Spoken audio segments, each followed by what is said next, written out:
जैसा बोओगे वैसा ही काटोगे।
पकड़ो, मेरा पैसा लेकर भाग गया साहब।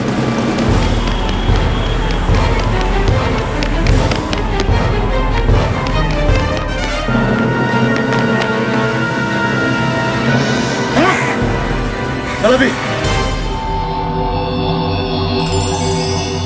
केशव क्या? केशव सोंडा।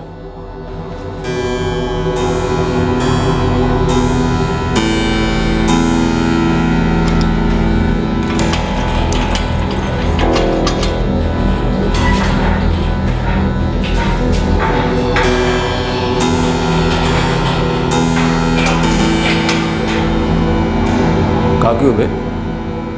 चोरी या डाका डाले हो? अबे मार तो नहीं दी किसी को? चोरी। हम केशव सोंडा। और आप? पहली बार की होगा बे?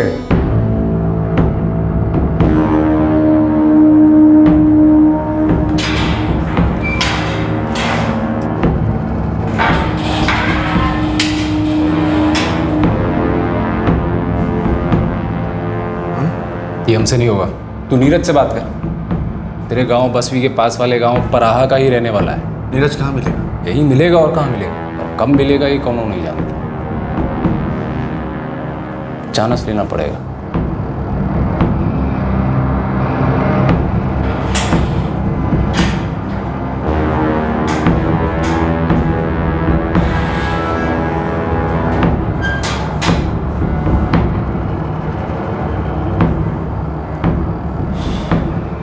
हम नीरज। क्या काम था? हम पराहा से है ना, हम बसवी से। काम था।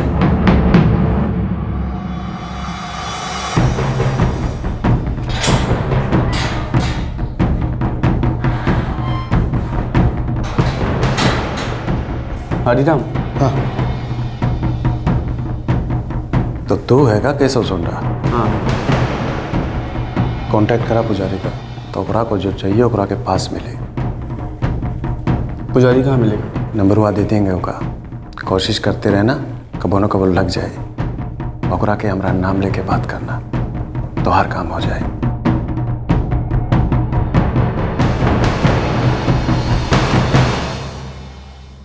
पैंतीस साल का केशव सोंडा जुर्म की दुनिया में धीरे धीरे अपनी जगह बना रहा था, अपने कॉन्टैक्ट्स बढ़ा रहा था, धीरे धीरे अपने मकसद की तरफ आगे बढ़ रहा था।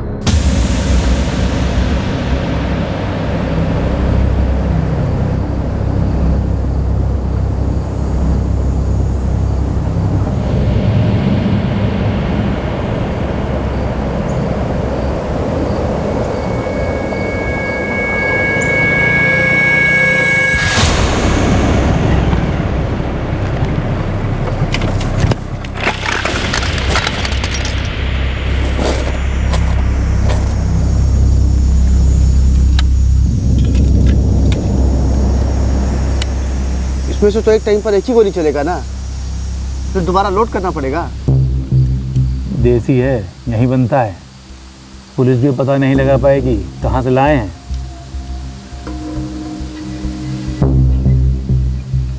15 गोली दे दीजिए। पहले कभी चलाए हैं?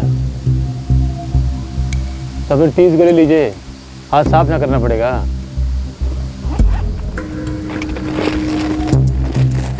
ले लीजिए।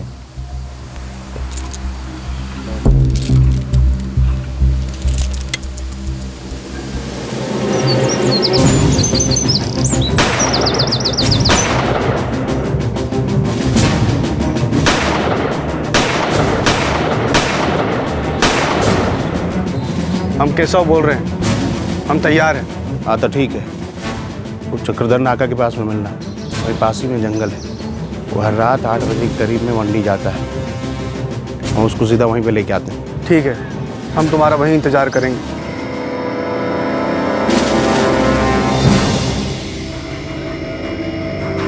क्या हुआ मुझे देखकर हंसी उड़ गई? हम 9 बजे तक वापस आ जाएंगे। बाबूजी, हमने जगह चाचा से बात कर ली है, बाकी हम संभाल लेंगे। अरे चिंता नहीं करो बेटा, हम वो बारे में बात नहीं करेंगे। हाँ, पर आप 9 बजे तक वापस आ जाना, वहाँ बतियाते मत रहना। अब निकलूंगा तब तो आऊंगा। तब तुम दोनों से बात मत करेगा।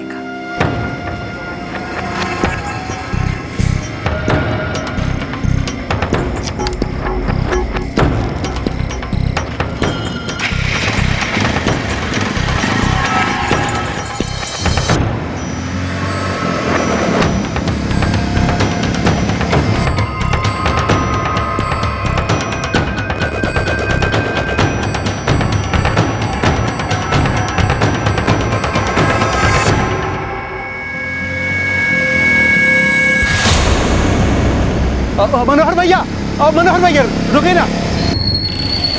नीरज क्या हुआ? मनोहर भैया, कुछ लोग बहुत मुश्किल में हैं। गांव के नहीं लग रहे हैं, लेकिन बैठ के रो रहे हैं बेचारे। कहाँ पे? वो जंगल के पास में। पर परेशानी कहाँ है? वो तो नहीं पता, हम वहाँ से गुजर रहे थे तो देखे, तो हम सोचे किसी से मदद मांग ले, तब ही हमको किस्मत से आप आते दिखाई देती है। आ बैठ, देखते हैं। आजा। हाँ।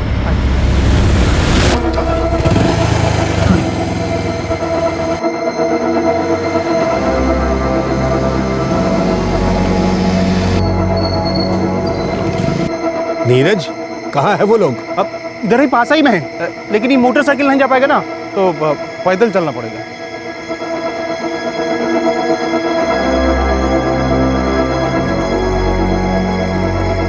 अरे और कितना आगे है नीरज? है नीरज, ये क्या हो रहा है? अरे काहे को लाए हो हमको यहाँ? नीरज सुना।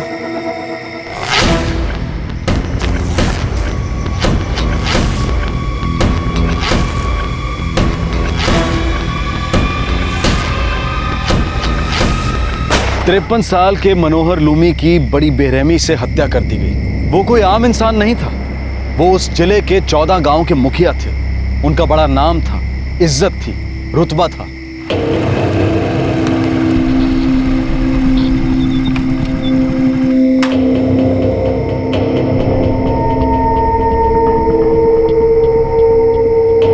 एक बात याद रहे, ऐसा इस घर में कुछ भी नहीं होना चाहिए जिससे हमारी नमस्ते काका। सुनो बेटा, अरे मनोहर जी कहाँ हैं? वो तो मंडी निकल गए, आपसे नहीं मिले। वो तो आए ही नहीं। बेटा हम घर लौट रहे थे तो चक्रधर नाके के पास मनोहर जी की मोटरसाइकिल ये सड़क के किनारे ही पड़ी हुई दिखी। क्या?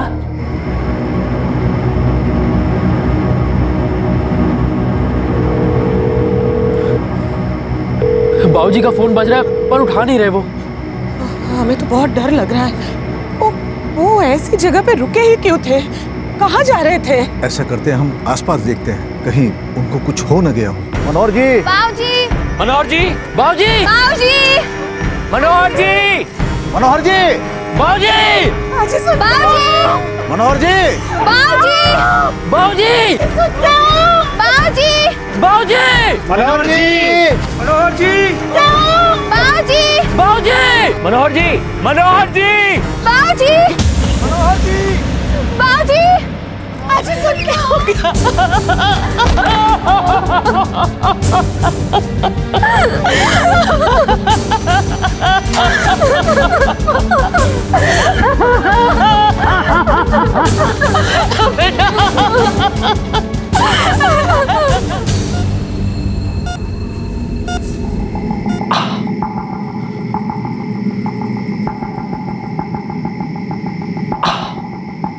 पकड़ना।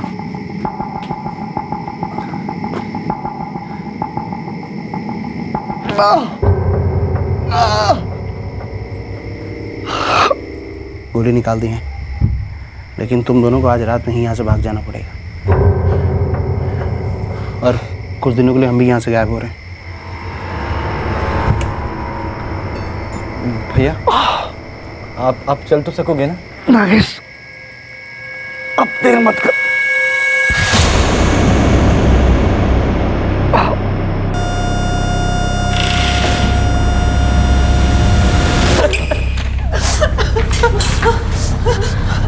माफ कीजिए, हमने बचा नहीं पाए।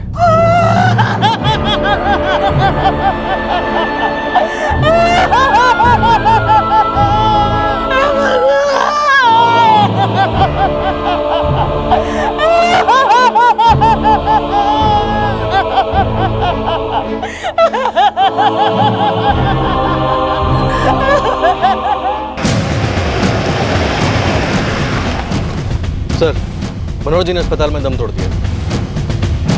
सभी गांवों का अलर्ट कर दो। मनोहर जी 14 गांवों की पंचायतों के मुखिया थे। लोग सड़कों पर उतर सकते हैं, कुछ भी हो सकता है। सर,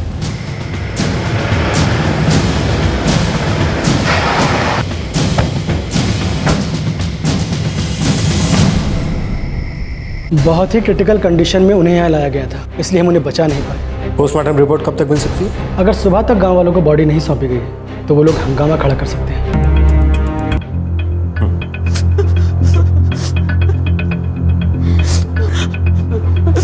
रोज की तरह 8 बजे घर से निकले थे, फिर 8:45 बजे राम काका का फोन आया चक्रधर नाके से। उस तरफ वो किसी काम से गए थे? पता नहीं, घर से मंडी के लिए निकले थे। मगर वो मंडी पहुंचे नहीं साहब। हम लोग तो उनका इंतजार ही करते रहे। हमें लगा कि घर के किसी काम में अटक गए होंगे साहब। फिर आप लोगों को उनकी बॉडी जंगल में मिली? हाँ साहब, हम लोग जंगल में उन्हें ढूंढ रहे थे, तभी मेरा पाँव एक चीज से टकराया। देखा तो मनोहर जी पड़े थे खून में लथपथ।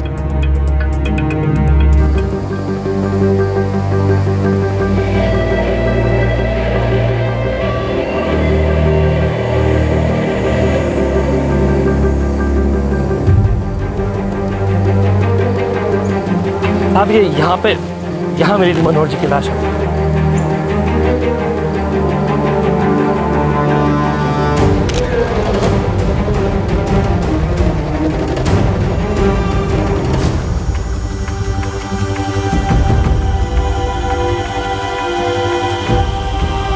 इधर आओ। फॉरेंसिक वाले को बोलो ब्लड सैंपल्स ले लो।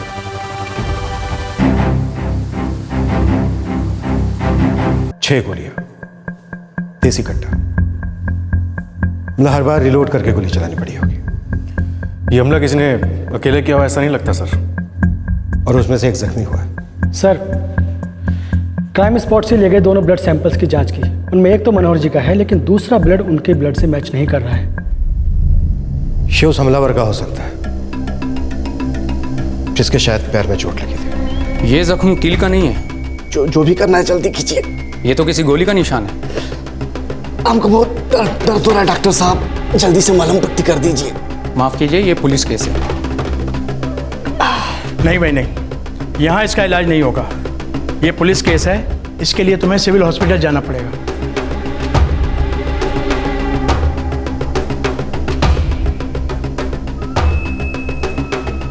मैं आप सबका जज्बाती होना समझ सकता हूँ, पर आप लोग ही बताइए, क्या बिना जांच के कोई मुजरिम पकड़ा जा सकता है? मनोहर जी पूरे 14 गांव के मुखिया थे। सब उनकी बहुत इज्जत करते थे। लोग चुप नहीं बैठेंगे। देखिए, आप लोग यही चाहते हैं ना कि मनोहर जी का खूनी पकड़ा जाए, या फिर ये चाहते हैं कि हम अपना सारा वक्त गांव वालों को काबू करने में ही जाया करते हैं? ठीक है, हम लोगों को समझाते, शांत करते, पर बाबूजी के हत्यारे पकड़े जाने चाहिए और उन्हें सजा भी मिलनी चाहिए। वो लोग बच के जाने नहीं चाहिए।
याद है कहाँ देना?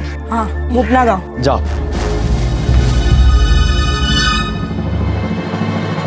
मनोहर लूमी को किसने मारा? इससे बड़ा सवाल अब यह बन गया था कि आखिर इस खून का मकसद क्या था। पुलिस के लिए इस खून का मकसद जानना बहुत मुश्किल हो गया था। ऐसी एक भी थ्योरी सामने नहीं आ रही थी जो इन सवालों का जवाब दे सके। नहीं साहब, बाबूजी की किसी से कोई दुश्मनी नहीं थी। सब उनको बहुत चाहते थे, बहुत इज्जत करते थे उनकी। ऐसा एक भी आदमी नहीं मिलेगा आपको पूरे गांव में जिसे उनसे कोई शिकायत हो। उन्हें इतनी बेरहमी से मारा गया। वो घर से निकले थे मंडी जाने के लिए, लेकिन उनकी बॉडी मिली हमें जंगल में। जंगल में जाने की उनके पास कोई वजह नहीं थी। मतलब कोई था जो उन्हें जंगल में ले गया, और उस ले जाने वाले का मकसद साफ था। मतलब कोई तो था जो उन्हें मारना चाहता था। मैंने बताया ना आपको, उनकी किसी से कोई दुश्मनी थी ही नहीं। 14 गांव के मुखिया थे वो। बड़ा मान था उनका गांव में।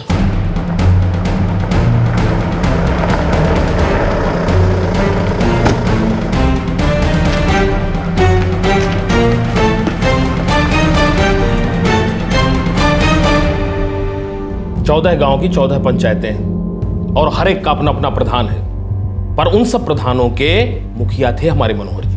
देखिए, ये बात हम जानते हैं कि उनकी किसी के साथ कोई दुश्मनी नहीं थी, पर हमला तो हुआ है, और हमला करने वाले जंगल में भाग गए। वो जंगल में जिस तरफ भागे हैं उस तरफ पराहा गांव पड़ता है। क्या किसी गांव का कोई प्रधान इस हमले के पीछे हो सकता है? किसी एक प्रधान की भी मनोहर जी से दुश्मनी होती तो पिछले 12 सालों से निर्विरोध मुखिया नहीं चुने जाते। दुश्मनी वाली तो कोई बात ही नहीं है। और फिर मनोहर जी लोमी समाज के नेता थे। गांव में सोंडा समाज भी तो है। दोनों समाजों के बीच किसी तरह का कोई झगड़ा, कोई अनबन? एकदम से तो ऐसा कुछ याद नहीं आता साहब। और सच कहें तो साहब, हमको तो ऐसा सोचना भी मुश्किल लगता है कि कोई मनोहर जी का खून भी कर सकता है। विश्वास ही नहीं होता साहब कि ऐसा भी हो सकता है।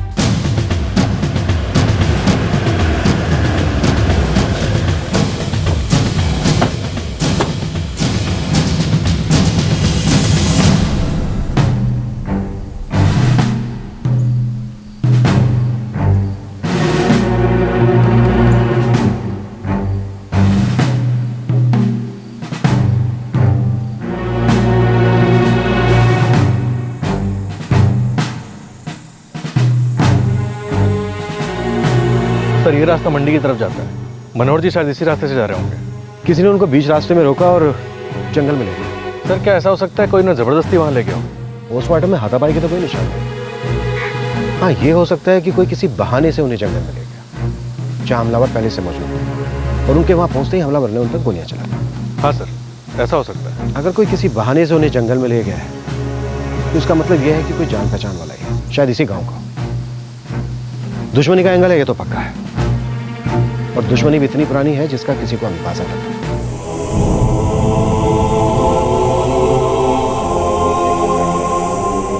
रोज रात को मंडी में मिलना होता था। सब लोग जो है अपना दुकान धंधा बंद करके मिलते थे, बातचीत करते थे। मनोहर जी जब वहां नहीं पहुंचे तो किसी ने उनके घर पर फोन नहीं किया? अब साहब, बात यह है कि हम तो रोज की बातचीत करते थे। कभी कभी कोई नहीं आ पाता तो घर पे अपने अपने काम होते हैं। हमें लगा कि मनोहर जी किसी काम में फंस गए हैं, लेकिन जब हम घर लौट रहे थे तो उनकी मोटरसाइकिल देखी तो हमें लगा कि कुछ गड़बड़ है।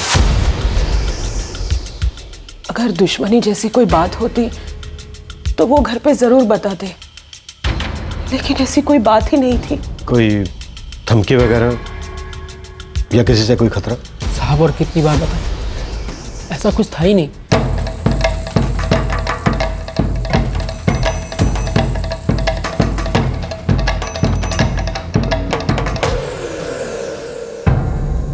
ये काम किसी नक्सली का नहीं है साहब। मनोहर जी एक रईस आदमी थे, कोई फिरौती का चक्कर? अब सब ऐसी कोई बात होती तो पता चल जाता। आग की तरह फैलती है खबर, होती नहीं इसी बात। देसी कट्टे के एंगल के बारे में कुछ पता चला? ये पता लगाना तो बहुत मुश्किल है। ऐसे बहुत से लोग हैं जो देसी कट्टा बनाते हैं, कुछ ऐसे एजेंट भी है जो उन्हें बेचते हैं, कोई उनका रिकॉर्ड नहीं रखता। ये तो आप मुझसे बेहतर जानते साहब। नक्सलियों को कोई एंगल नहीं, कोई दुश्मनी नहीं, कोई पुराना बैर भी नहीं, कुछ पता नहीं चल पा रहा है सर। ना तो गुनहगार का पता चल रहा है और ना ही खून करने के मकसद का। एक आदमी 12 साल से 14 गांवों की पंचायतों का मुखिया है, 12 साल से। उसे भला कोई क्यों मारेगा? वो भी इतनी बेरहमी से। देसी कट्टे से 6 गोलियां चलाई। कहीं ऐसा तो नहीं है कोई कड़ी हमारी नजरों से चूक गई? सर जांच हमने जहां से शुरू की थी अभी भी वहीं पर ही है। किसी कड़ी का नजरों से चूकने के लिए जांच को आगे भी तो बढ़ना जरूरी है। मुझे गांव का अंदरूनी मामला लग रहा है। ऐसा हो सकता है कि पूरे गांव ने मिलकर, मेरा मतलब है कि गांव की पंचायत ने मिलकर या फिर 14 गांवों की पंचायत ने मिलकर किसी को सुपारी दी और इसी वजह से सब चुपचाप बैठे हैं। और यही वजह है कि हमारे हाथ कोई सुराग नहीं लग रहा है। और वही लोग हंगामा खड़ा कर रहे हैं कि हम अब तक खूनी को पकड़ नहीं पाए। इसी वजह से तो शक हो रहा है। ना तो खूनी का पता चल रहा है और ना ही खून करने के मकसद का। सबकी मिली भगत है और कोई कुछ बोलेगा भी नहीं। सर हमलावरों में से एक को गोली लगी थी। अब हम ये मान लें कि गांव के किसी जान पहचान वाले ने मनोहर जी को रोका और जंगल में वहां ले गया जहां पर हमलावर पहले से मौजूद थे। सर ये भी तो हो सकता है कि हमलावर गांव में से कोई हो, इसलिए हमारे हाथ कुछ नहीं लग रहा। हो सकता है वो लोग भाग निकले। एक जख्मी था, मतलब गांव के किसी डॉक्टर के पास जरूर गए होंगे, लेकिन किसी भी डॉक्टर को उसकी कोई जानकारी नहीं है। हो सकता है उसने इलाज कहीं बाहर करवाया। अब हमें यह पता लगाना है कि गांव में ऐसे कितने लोग हैं जो मनोहर जी की हत्या के बाद से गांव में नहीं। अंधेरे में ही तीर चलाते हैं। यह सचमुच अंधेरे में एक तीर था। ना तो मुजरिम की कोई पहचान थी और ना ही मकसद की कोई जानकारी। क्या कोई ऐसा हो सकता था जो इसी गांव का हो और अब तक पुलिस की नजर में ना आया हो? धार करा लो, चाकू कैंची धार करा लो। बाबूजी धार करवाएंगे कैंची? कुछ समझ नहीं आ रहा किसी को। बहुत बड़े आदमी थे मनोहर जी, लोमी समाज में बहुत नाम था उनका। ऐसे थोड़ी मुखिया बन गए। और ये सोंडा समाज वाले, उनको तो जलन होती होगी पर कर करा के कर ही क्या सकते हैं। हैं ही कितने घर उनके गांव में। धार करा लो, चाकू कैंची धार करा लो, चाकू कैंची धार करा लो, चाकू कैंची धार करा लो, चाकू कैंची धार करा लो। साहब सुई वहीं के वहीं अटकी हुई है, किसी को कुछ समझ में नहीं आ रहा, यहाँ तक कि मनोहर जी के परिवार को भी नहीं। ये तो हमें भी पता है। कुछ और पता चला? पता तो चला है साहब, पर कितने काम का है ये पता नहीं। 13 फरवरी की रात, जिस रात मनोहर जी का खून हुआ था, तब से 2 लोग गांव में नजर नहीं आ रहे हैं। कौन 2 लोग? केशव सोंडा और उसका छोटा भाई नागेश सोंडा। दोनों अपनी मां सुभद्रा सोंडा के साथ रहते हैं। एक और भाई है उसका, मोहन सोंडा, वो उनके साथ नहीं रहता। कोई कनेक्शन हो सकता है? 13 फरवरी से घर नहीं लौटे, एक बार क्रॉस चेक करना तो बनता है।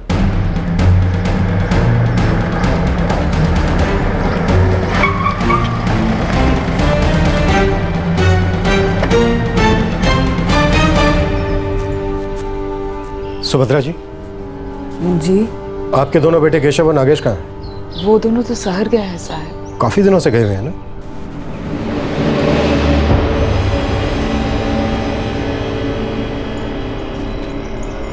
क्या हुआ सर? तुम मोहन हो ना? जी हाँ। नहीं कुछ नहीं, बस ये पूछने आए थे कि केशव और नागेश कहाँ? वो तो शहर गए हैं कुछ काम से। क्या बात है, सबके सब एक जैसा ही जवाब दे रहे हो कि शहर गए हैं, किसी काम से गए। ऐसे किस काम से गए हैं कि 4 दिन से घर नहीं लौटे?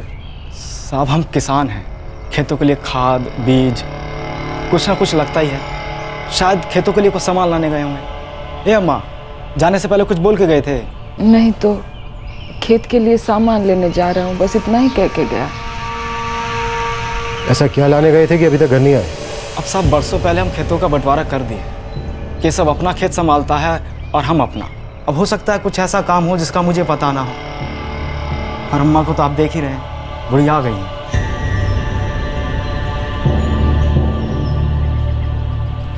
ये कौन है? ये केशव की पत्नी है। फिर तो इन्हें जरूर पता होगा कि इनका पति कहाँ है।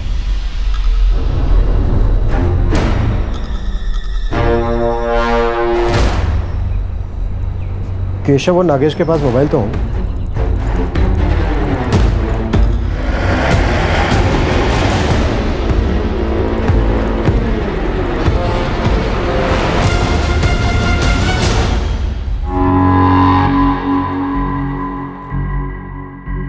दोनों के फोन बंद हैं। हमें सच में कुछ नहीं पता साहब। सर दोनों का फोन 3 फरवरी से बंद है, मनोहर जी की हत्या के ठीक 10 दिन पहले से। मोहन, कुछ तो गड़बड़ है। क्या तेरे भाई मनोहर जी के खून में शामिल है? साहब, पहली बात तो ये है कि हमें सच में नहीं पता कि वो दोनों कहाँ हैं, और दूसरी बात ये है कि हमारे भाई मनोहर जी को मारेंगे क्यों? इसी सवाल का जवाब तो हम भी ढूंढ रहे हैं। देख, अगर तुझे कुछ पता है तो सच सच बता दे। हमें सच में कुछ नहीं पता साहब। मुझे लग रहा है केशव और नागेश दोनों इस मर्डर में शामिल। इन दोनों की कुंडली निकलो। या तो ये दोनों हमारे हाथ लग जाएं, या फिर इस मर्डर से इन दोनों का क्या कनेक्शन है ये हमारे हाथ में आ जाए।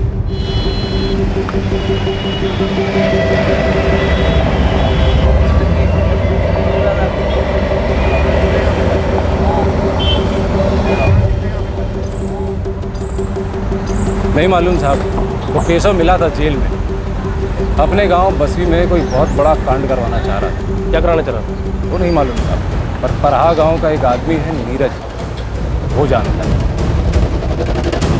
ये नीरज भी तो हिस्ट्री सीटर है ना? जी साहब।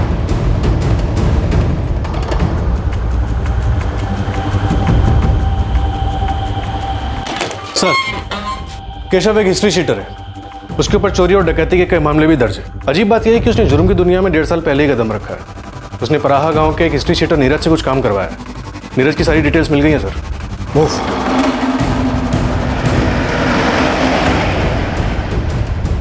अब सारी कड़ियां केशव के इस खून में शामिल होने का इशारा कर रही हैं, लेकिन उसने ऐसा किया क्यों?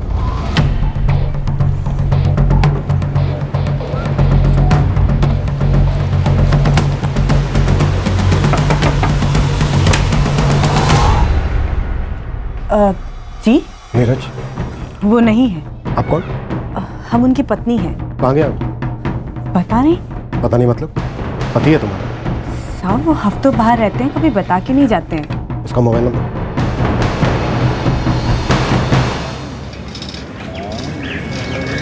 पुलिस को केशव और नागेश पे शक है, और दोनों कहाँ है ये भी पता नहीं।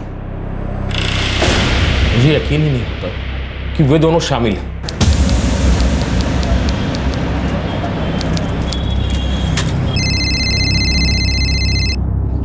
नमस्ते कृपाल जी।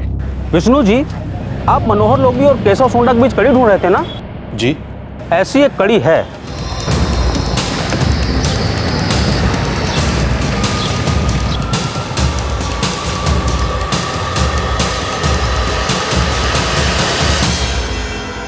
ये पढ़ लीजिए, 22 साल पुराना मामला है।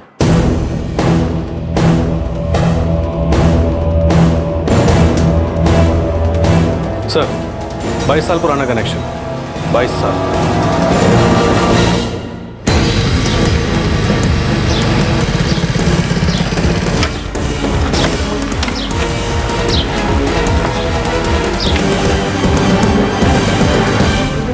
अम्मा, पुलिस का शक अब पक्का हो गया है कि खून केशव और नागेश ने किया है, और उनकी मदद परहा गांव के नीरज ने की है। ऐसी हवा है कि 22 साल पहले का कोई मामला है। अम्मा, आपको पता है कि 22 साल पहले क्या हुआ था? मैं और पूजा तो तब पैदा भी नहीं हुआ।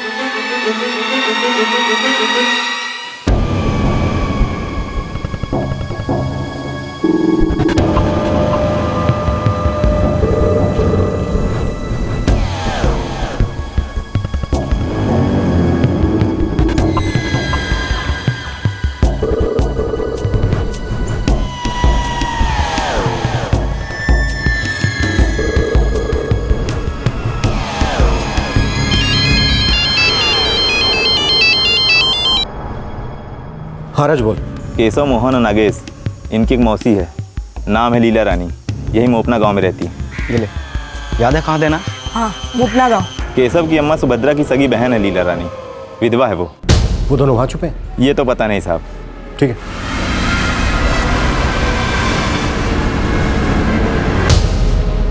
ठीक है, जैसा तुमने कहा हम वैसा ही करेंगे।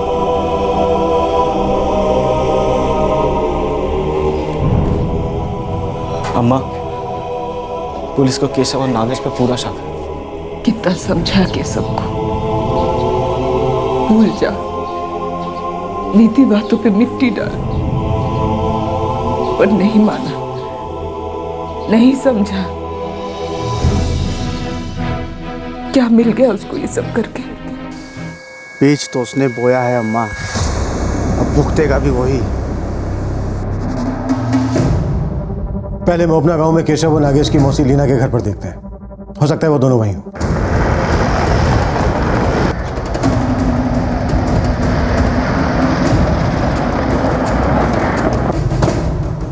घर को चारों तरफ से घेर लो, अगर वो घर पे है तो बचने ना पाए।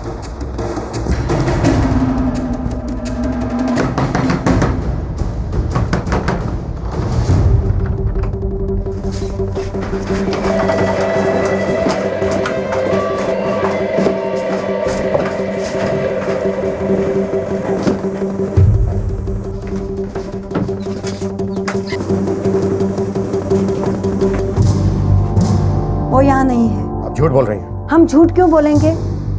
हमें पता है मनोहर जी के खून के बारे में। नागेश और केशव यहाँ कभी नहीं आएंगे। उनको पता है पुलिस कभी ना कभी उनकी तलाश में यहाँ जरूर आएगी। सर, अंदर कोई नहीं है। लीला जी, हमें पूरा यकीन है वो दोनों ही आए थे, और आपको पता है वो कहाँ। आपने घर की तलाशी ले ली ना, चाहे तो एक बार और ले लीजिए। वो यहाँ नहीं है। केशव और नागेश यहाँ आए ही नहीं थे। गणा दो कांस्टेबल यहाँ तैनात कर दो, नजर रखो घर पर। हम अलग अलग होकर आसपास के डॉक्टरों से पूछताछ करते हैं। अगर वो यहाँ आए होंगे तो जरूर किसी न किसी डॉक्टर के पास इलाज करवाने गए होंगे।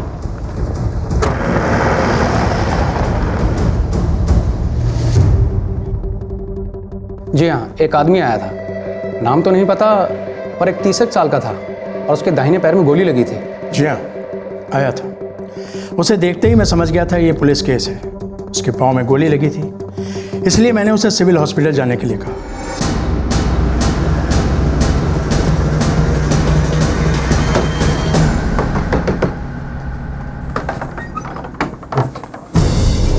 अरे हमने कहा ना आपको कि हमें पता नहीं वो कहाँ है।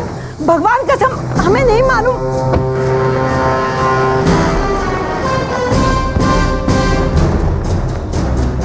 अम्मा, पुलिस ने मौसी को हिरासत में ले लिया। अम्मा, हमें थाने में जाके सब कुछ सच बता देना चाहिए।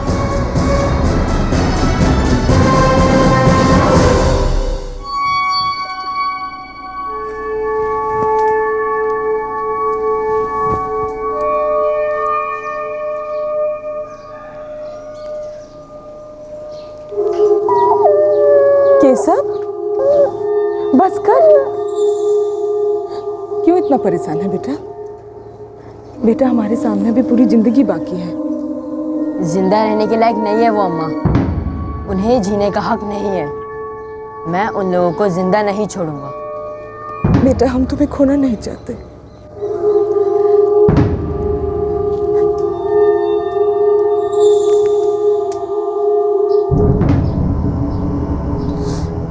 जा बेटा, सच से कब तक भागते फिरेंगे हम? जा।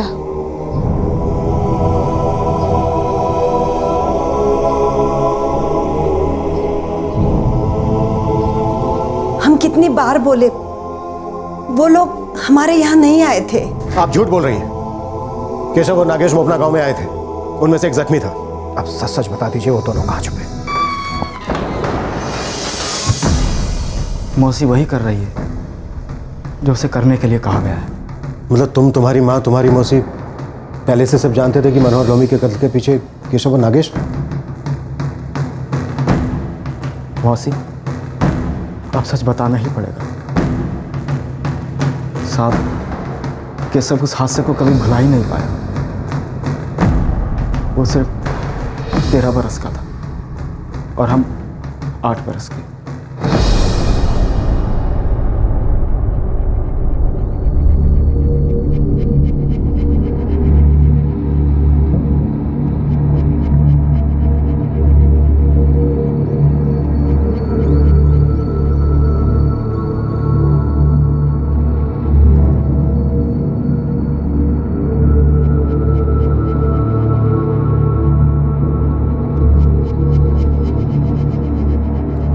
जज साहब, आखिर में मैं बस इतना ही कहना चाहूँगा कि ये सभी लोग बहुत ही निर्दयी हैं। जैसा कि इनके वकील ने कहा कि जुर्म के वक्त इनमें से कुछ लोग सिर्फ खड़े होकर तमाशा देख रहे थे, हमले में उन्होंने कोई हिस्सा नहीं लिया, जबकि सच्चाई यह है कि जुर्म इनके सामने होता रहा और इन्होंने कुछ नहीं किया। इन्होंने उसे रोकने की कोई कोशिश नहीं की। जज साहब, इन लोगों ने यह तक नहीं सोचा कि सुभद्रा सोंडा उस समय 2 महीने की गर्भवती थी। मैं इस कोर्ट से दरख्वास्त करूंगा कि ये सभी लोग जिन पर जुर्म भी साबित हो चुका है, इन्हें सख्त से सख्त सजा दी जाए। कोर्ट को लगता है कि मनोहर लोमी, जगजीवन सोंडा और गजानन सोंडा इस जुर्म में शामिल नहीं है। वे सिर्फ वहां मौजूद थे और वैसे भी इनके इस जुर्म में शामिल होने के कोई सबूत नहीं है। लिहाजा यह अदालत इस खून के इल्जाम से इन्हें बरी करती है।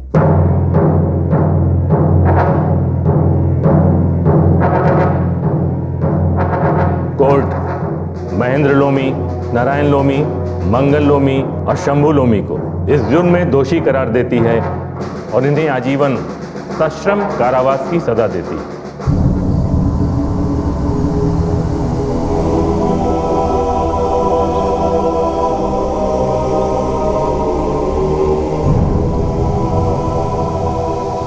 कोर्ट ने मनोहर लोमी को बरी कर दिया, लेकिन केशव ने जुर्म किया है, वो मुजरिम है, वैसे कानून से बच नहीं सकता। अच्छा होगा कि तुम लोग बता दो वो कहाँ छुपा है। नहीं पता साहब, वो उस रात मौसी के घर गया था जिस रात उसने मनोहर लोमी की हत्या की थी।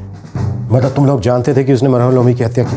नहीं पता साहब, ना हमें ना मौसी, किसी को पता नहीं था। अंदर ही अंदर वो उस गुस्से को पालता रहा 22 बरस, पर हम में से किसी ने ये सोचा तक नहीं था कि एक दिन सचमुच वो अपने बाबूजी की हत्या का ऐसा बदला लेगा। यहाँ बैठिए।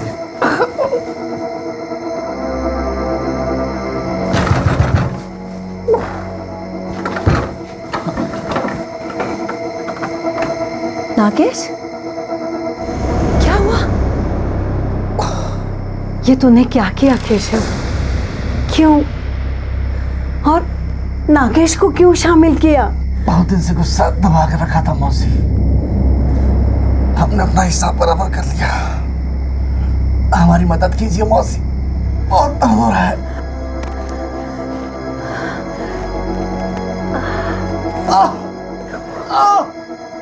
बहुत खून बहा है, डॉक्टर को बुलाना होगा। पर मौसी, ऐसा कोई डॉक्टर है जो यहाँ घर आके मलहम पट्टी करे?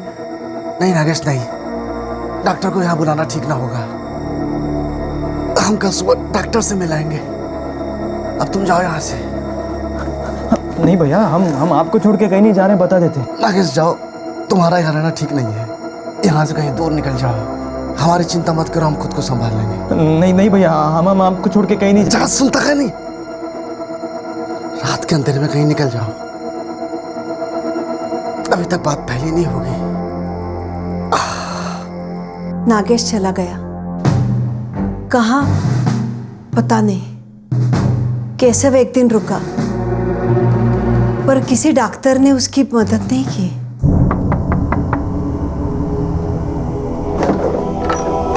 केशव,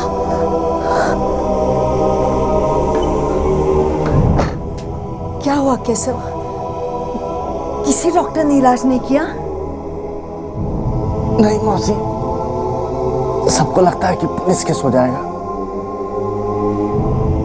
हमें भी अब यहाँ से निकल जाना चाहिए, नहीं तो आप मुसीबत में पड़ जाएंगे। और जाएगा कहाँ? पता नहीं, पर आप हमारी चिंता मत करिए, हम खुद को संभाल लेंगे। पैसे हैं ना तेरे पास?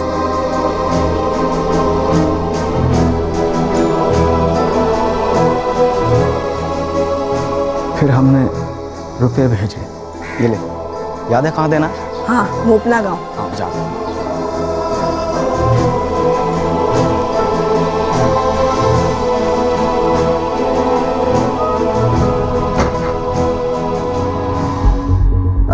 केशव, गांव के लोग उखड़े हुए हैं। पुलिस वालों पे खुनी को पकड़ने का बहुत दबाव है। अच्छा होगा अगर तू आसपास कहीं नजर ना आए।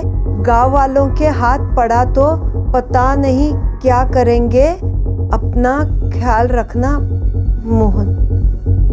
अब हम चलते हैं मौसी। फिर हमने उसे थोड़े फल दिए, थोड़ी सब्जियां दी और वो चला गया।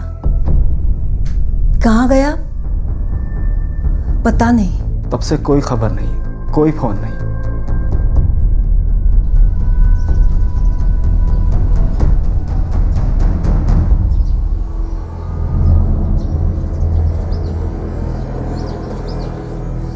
कभी सोचा ही नहीं था कि 22 साल पहले हुए हादसे की कीमत अब जाके चुकानी पड़ेगी मनोहर जी को।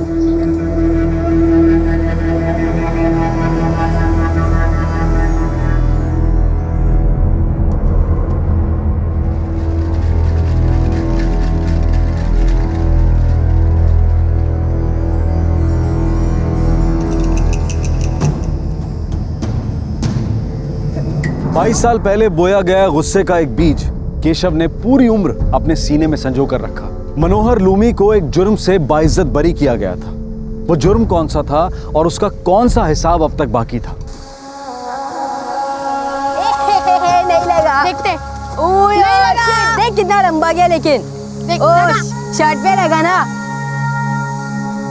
कैसा मोहन, खेलते ही रहोगे? खेत में काम कौन करेगा? और काम नहीं करना तो कल से खेत में आना ही मत। अरे बाबूजी आप चिंता मत कीजिए, मैं सब काम संभाल लूंगा। ठीक है, चल खेल मोहन।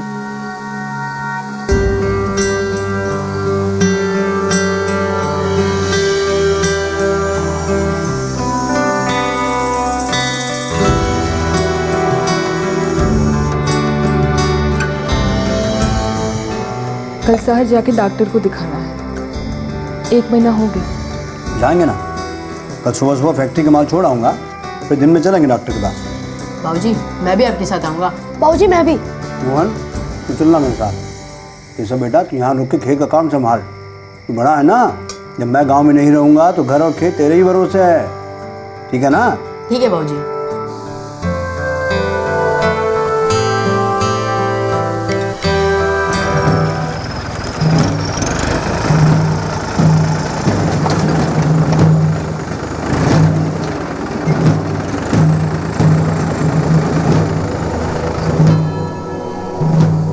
लक्ष्मण क्या सोचे हो? सोचना कहाँ है महेंद्र, सोचने की तो कोई बात ही नहीं है। ये झगड़ा हमेशा के लिए खत्म करना पड़ेगा, एक कई बार में। कौन सा झगड़ा? झगड़ा तो हमारे पुरखों ने पहले ही खत्म कर दिया था। जमीन का बंटवारा हो चुका है, जो तुम्हारा वो तुम्हारा है और जो हमारे हिस्से में आया वो हमारा है। खेत के बीच में मेड़ बन चुकी है, तुम अपना खेत जोत रहे हो, हम अपना, और ये अब कभी नहीं बदलेगा। लक्ष्मण, तुम्हारे हिस्से कुछ हमारी भी जमीन है जो शुरू से हमारी थी। हमको ये जमीन पे मेड़ दोबारा बनानी है, समझे? ये झगड़ा कभी मिटा ही नहीं था, लेकिन लगता है अब वक्त आ गया इसे मिटाने का। महेंद्र, इस बंटवारे से तुमको तकलीफ होगी, हमको नहीं है। और असल में तुम लोग को तकलीफ ये है कि इस गांव में सबसे बड़ा खेत हमारे पास है, पर इस बात से हमको कोई तकलीफ नहीं है। देखो, पुरखों का झगड़ा था और फिर सुलह भी हो गई थी। अब हमको कोई जरूरत नहीं लग रही कि फिर से बैठ के बंटवारे की बात करें। ये तो बड़ा घमंडी आदमी है, एकदम उज्जड़। उनका घमंड अब बर्दाश्त नहीं होता हमसे। माथा खराब कर दिया। अरे उसके हिस्से में कुछ जमीन हमारी है, बंटवारा गलत हुआ था। बरसों से यही झगड़ा चला आ रहा है। लक्ष्मण के बाप और हमारे बाबूजी के बीच भी यही झगड़ा था। ये जमीन हमारी है और हमका मिले के चाहिए बस। गांव में सबसे बड़े खेत का मालिक है वो इस समय, और उसकी पूरी जात में आज तक इतनी जमीन किसी के पास नहीं रही। अरे तभी तो इतनी अकड़ है उस साले में। इस गांव में हमारी जात का बहुमत है। वो की जात के तो गिने चुने घर हैं यहाँ, लेकिन तब भी नारायण और महेंद्र को उसका घमंड बर्दाश्त करना पड़ता है। कुछ तो करना पड़ेगा भाई। हम अपने समाज के प्रधान लोगों से बात करते हैं, उन्हें ये मसला सुलझाने को कहते हैं, ताकि ये झंझट हमेशा के लिए खत्म। अगर वो फिर भी नहीं माना तो अब तो जो ठीक होगा वही करेंगे।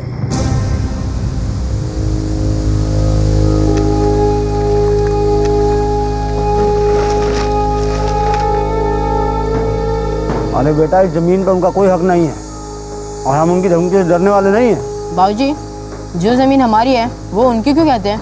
अरे बेटा, ये झगड़ा हमारे खेतों के बीच में जो मेड़ बनी है ना, उसका है। झूठ बोल रहे हैं, जमीन हमारी है और जो हमारी है वो हमारी रहेगी। आगे चल के तुम दोनों की होगी, मेरे दोनों बच्चों की। लेकिन बाबूजी, ये कौन आने वाला है? अरे हाँ, तुम तीनों की होगी। मैं तो भूल ही गया था कि तीसरा मेहमान भी आने वाला है। हमारी जो जमीन उन्होंने हड़प ली है उसे पाने के लिए हमारे पूर्वज भी लड़ते आए हैं। तुम्हारा गुस्सा हम समझ रहे हैं महेंद्र, लेकिन करे का? वो लक्ष्मण तो बात तक सुनने को राजी नहीं है। मतलब इसका ये है कि वो कुछ भी बोलता रहे और हम लोग चुपचाप सुनते रहे। देखिए, हमका कोनो आपत्ति नहीं है, खेतों के बीच की मेड़ नए सिरे से खींच दी जाए, पर मुश्किल ये है कि वो लक्ष्मण किसी की सुनेगा ही नहीं। अरे बहुत अकड़ है उसमें, दोनों समाज के बड़े बुजुर्ग उसको समझाने जाते हैं तो भी नहीं सुनता। बताइए, जहाँ देखो विरोध में झंडा गाड़ देता है। अब ऐसे इंसान का करे भी तो क्या करें? पर कोई तो रास्ता होगा उसकी नाक में नकेल डालने का। आपका पूरा गांव उसके इशारे पे नाचता रहेगा। भाई मनोहर, अब आप ही हमें कोई रास्ता बताइए। आप जो भी कहेंगे हम उसमें आपका पूरा साथ देंगे। वैसे भी वो लक्ष्मण हमें कुछ ज़्यादा पसंद नहीं है।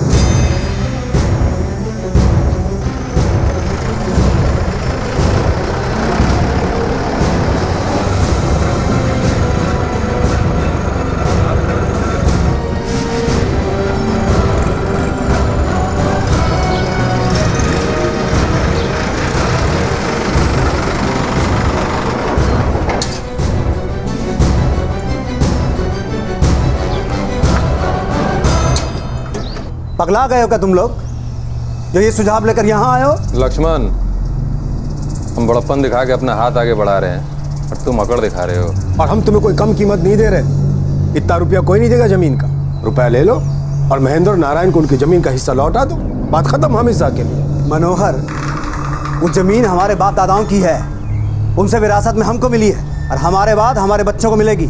ना तो हमको मेड़ बदलनी है और ना ही वो जमीन बेचनी है। बात आ गई समझ में आपको?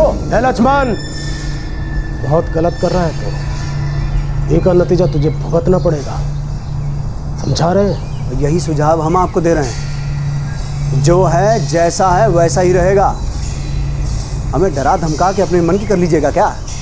सोचना भी मत, हम किसी से डरने वाले नहीं हैं।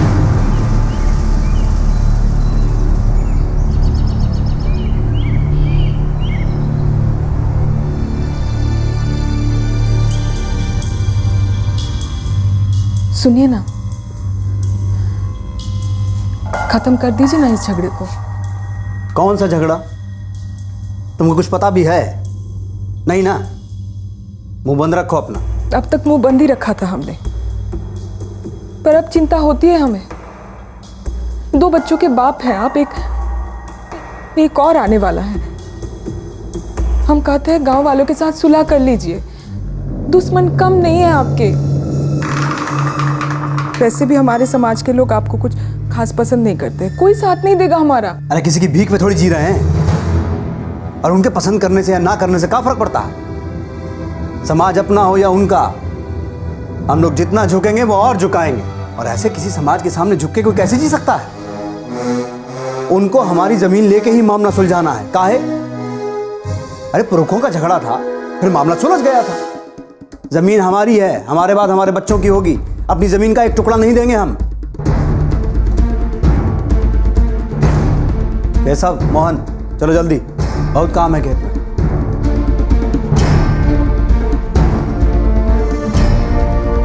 लक्ष्मण स्वभाव से ही विद्रोही था, समझौता नहीं करना चाहता था। लक्ष्मण महेंद्र और नारायण के साथ अपने खेत के मेड़ को लेकर चल रहे झगड़े को सुलझाने को राजी नहीं था। उसका अपने समाज के लोगों से भी कोई बहुत अच्छा रिश्ता नहीं था। वो अपनी जिंदगी अपनी शर्तों पर जीने में विश्वास रखता था और आखिर उसे इसकी कीमत चुकानी पड़ी।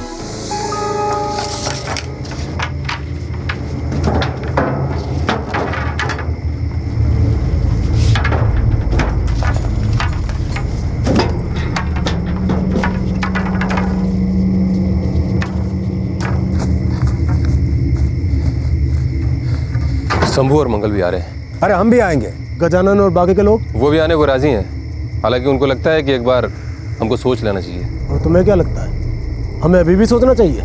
यह सोचने का अब सवाल पैदा नहीं होता है। जितना सोचना समझना था सब समझ लिया। अब तो ये झमेला ही खत्म कर देना है।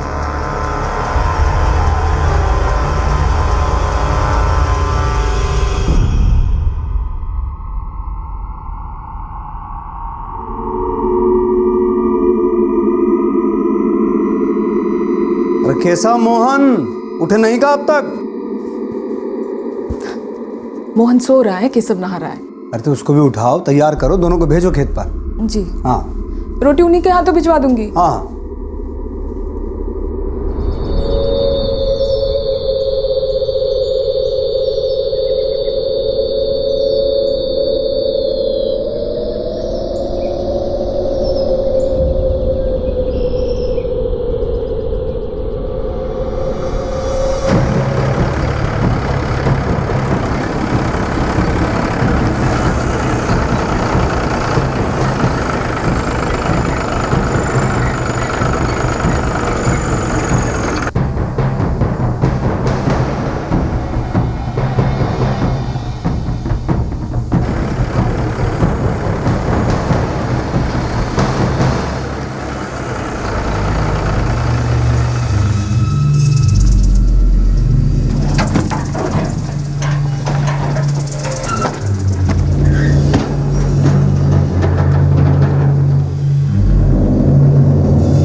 बेटा?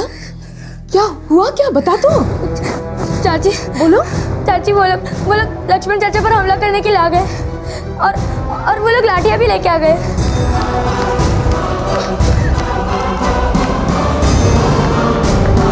अम्मा, अम्मा, बाबूजी, अम्मा, बाबूजी, बाबूजी, बाबूजी,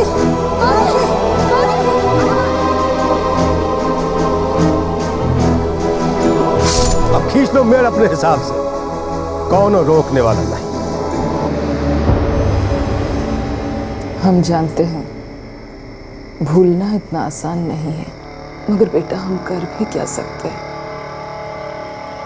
भूल जा केशव, भूल जा, बीती बातों पे मिट्टी डाल बेटा। मिट्टी तो डालेंगे अम्मा, पर बीती बातों पे नहीं, मनोहर लोमी की लाश पे।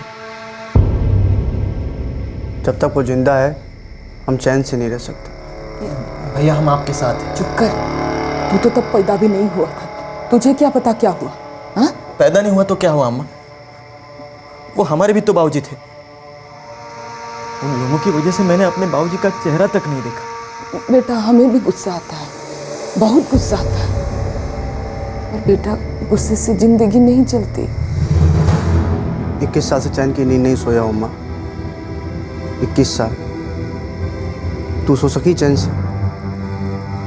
सब कुछ था हमारे पास, हमारी ज़मीनें छीन ली गई, पीने के लाले पड़ गए, जो उनका नहीं था वो भी उन लोगों ने हमसे छीन लिया। हमारे बाबूजी को जान से मारा उन्होंने। कैसे उन लोगों ने गलती की गलती उन लोगों ने, मगर उस गलत को सही करके जो कुछ भी हमने खोया क्या वो वापस मिल जाएगा?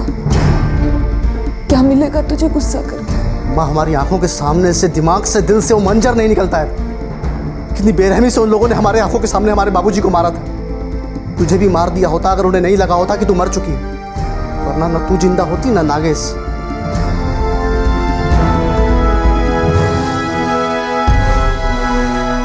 मनोहर को कीमत तो चुकानी ही पड़ेगी, हिसाब तो बराबर करना ही है हमको।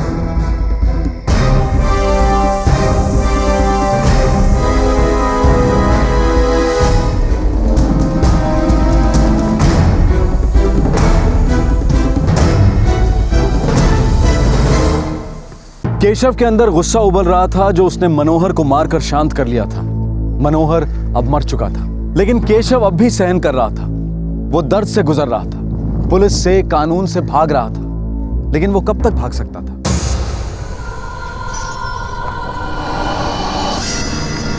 इस गली में पहली मंजिल का पहला कमरा घर पे होगा। वो सुबह से बाहर तो नहीं निकला है साहब।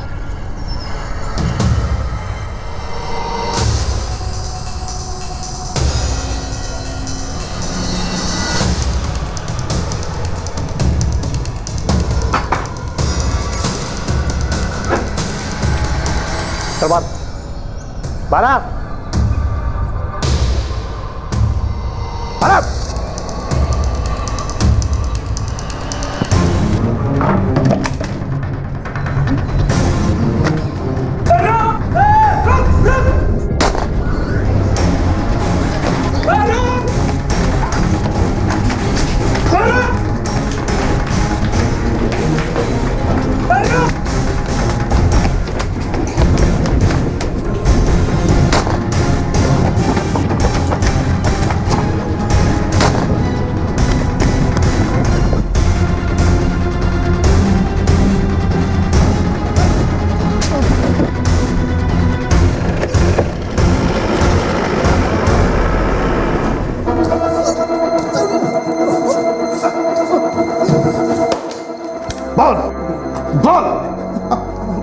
बताते सब हम ही किए थे केसों की मदद, लेकिन सब हम सिर्फ और सिर्फ पैसे के लिए किए थे।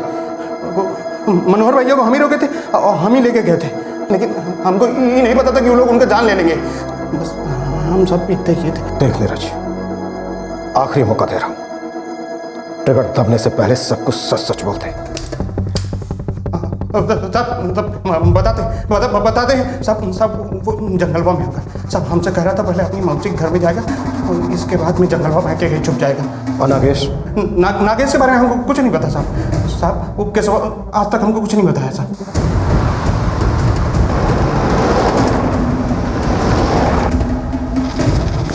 सुनो, जंगल का चप्पा चप्पा छान मारो। Move quick.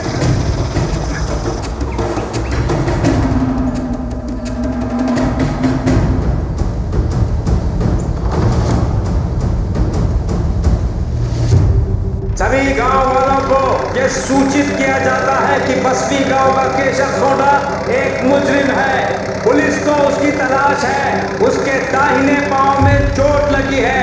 किसी को भी उसके बारे में कुछ भी पता चले तो पुलिस को इत्तला कर दे। जो कोई उसे बचाएगा वो भी जुर्म का भागीदार माना जाएगा।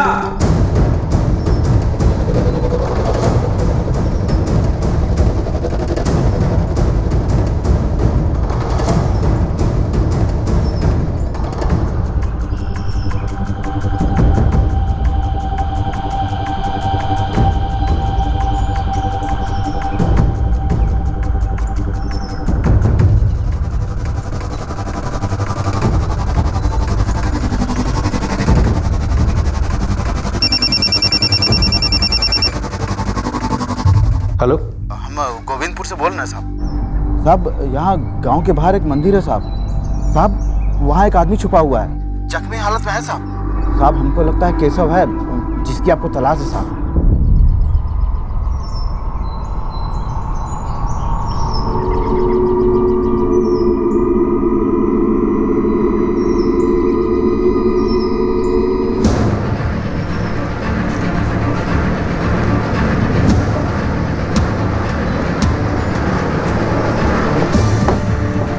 मंदिर को चारों तरफ से घेर लो, वो निकलने ना पाए। वर्मा तुम इधर से जाओ। जी हमें पता चला है खूनी छुपा हुआ है। सर वो यहीं पीछे। मूव।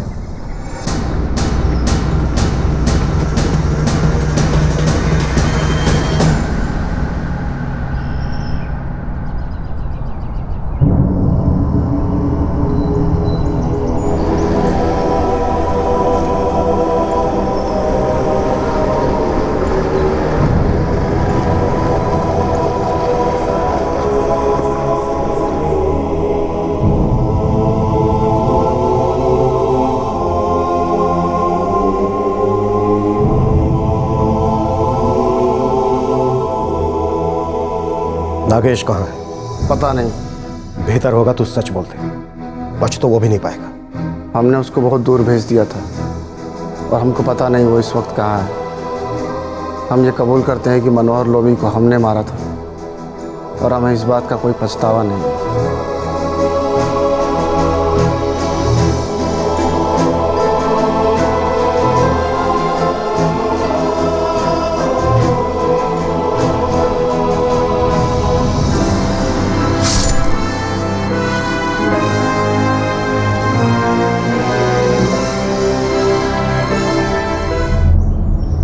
केशव नागेश के बारे में कुछ भी बोलने के लिए राजी नहीं। क्या सुकून मिल गया उसे ये सब करके।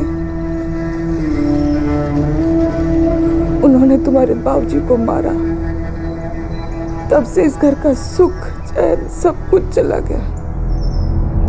बहुत तकलीफ से दिन काटे हमने। क्या ये दिन देखने के लिए? ये सब क्यों नहीं भुला पाया? ये सब क्यों नहीं भुला पाया वो?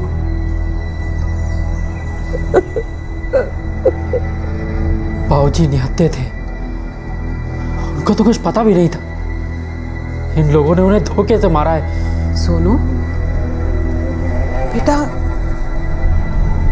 केशव अब पकड़ा जा चुका है। पुलिस को उसे उसकी किए की सजा देने दो। तुम्हारा, मेरा, हम सबका दुख अपनी जगह है, पर उसके चलते तहश में आके तुम कुछ ऐसा मत कर बैठना जिससे हमारा दुख और ज्यादा बढ़ जाए।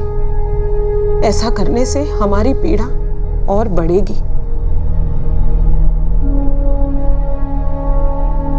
केशव और नीरज फिलहाल जुडिशियल कस्टडी में है। केशव का छोटा भाई नागेश अब तक फरार है पुलिस ने उसके घर पर और हर तरफ निगरानी रखी हुई है। केशव के नजरिए से उसने अपने पिता की हत्या का बदला लिया, लेकिन क्या यह बदला वाकई उसके पिता के साथ हुए अन्याय का जवाब था? 22 साल तक उसने अपने अंदर इस गुस्से और दर्द को पाला। उसकी जड़ें मजबूत होती गईं और फिर वो वक्त आया जब वो बदला ले सके, उस गुस्से को बाहर निकाल सके। 22 साल वो इसी एक दिशा में आगे बढ़ता रहा, लेकिन क्या वो एक बेहतर जिंदगी जीने की दिशा में आगे नहीं बढ़ सकता था? कोई आप पर अन्याय करे, वो पीड़ा उम्र भर नहीं भुलाई जा सकती, ये बात बिल्कुल सच है। आपके साथ गलत हुआ है, ये बात टीस की तरह चुभती रहती है, लेकिन गलत का जवाब गलत तो नहीं हो सकता ना। हत्या का जवाब हत्या से देकर वो दर्द, वो पीड़ा मिट नहीं जाती, बल्कि वो सबकी जिंदगी में और दुख दर्द भर देती है। फिर एक नया सिलसिला शुरू होता है दर्द और पीड़ा का, एक नई दुश्मनी का। हम सब जानते हैं कि जब क्रोध और पीड़ा की भावनाएं मन में घर कर लेती हैं, तब समझदारी से काम लेना मुश्किल है। क्लोजर यानी समापन का अर्थ आंख के बदले आंख और जान के बदले जान नहीं हो सकता। बात फिर चाहे एक बेटे के निजी गुस्से और दुख की हो, उसके बदले की हो, या किसी ऐतिहासिक अन्याय के खिलाफ बरसों उफनते गुस्से की हो, उससे सिर्फ जज्बात का लावा भड़कता है, लेकिन किसी के हाथ कुछ भी नहीं आता। ये हमें तय करना होता है कि जिन यादों से सिर्फ नफरत और दुश्मनी जागती है, उनकी तरफ ही देखते रहें, या फिर भविष्य को देखें जहां कई नई राहें हमारा इंतजार कर रही होती हैं। आपसे फिर मुलाकात होगी क्राइम पेट्रोल दस्तक में एक और नए केस के साथ। तब तक अपना ख्याल रखें, सुरक्षित रहें और याद रखें, अपने आने वाले कल को देखें या अपने अतीत के बोझ को अपने सीने पर ढोते रहें। यह हमें खुद ही तय करना होता है। जय हिंद। इस तरह के और भी एपिसोड देखने के लिए हमारे चैनल को सब्सक्राइब करें और बेल आइकन दबाना ना भूलें।